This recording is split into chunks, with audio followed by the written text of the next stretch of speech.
So when you enter the gallery here on the right, you actually have maybe the oldest work that we show. I think this might be from 2016 or 17, 16 I think. And what you see here are orbit traces of so-called unknown human-made objects in Earth's orbit. Most likely these are spy and military satellites. And the data is not official data, but it's from amateur astronomers who basically check the skies and compare it to the official database, which is maintained by the US Air Force. Used to be NASA, but now it's the US Air Force.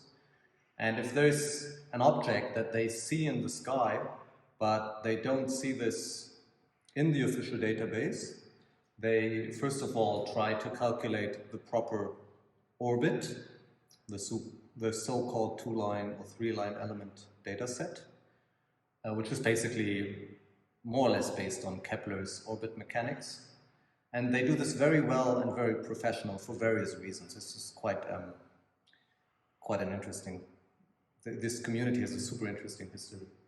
And what we did is we took these unknown objects. Well, some of them are known, but there are some that are really completely unknown. This also changes. So these are the unknown objects from 2017. This might be different in 2021.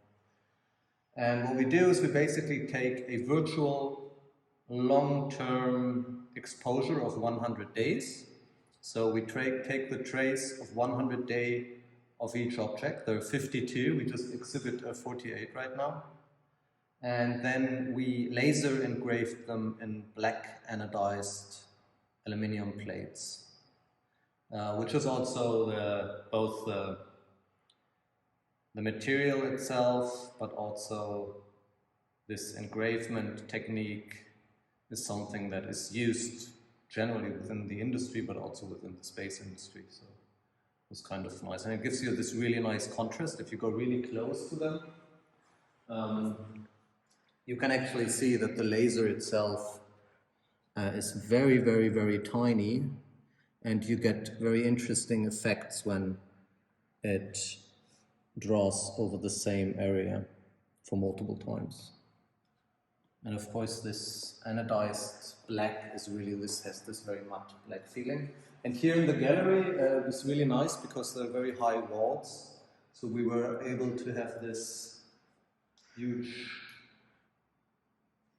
kind of portrait setting of the plates, which I'm personally very happy about.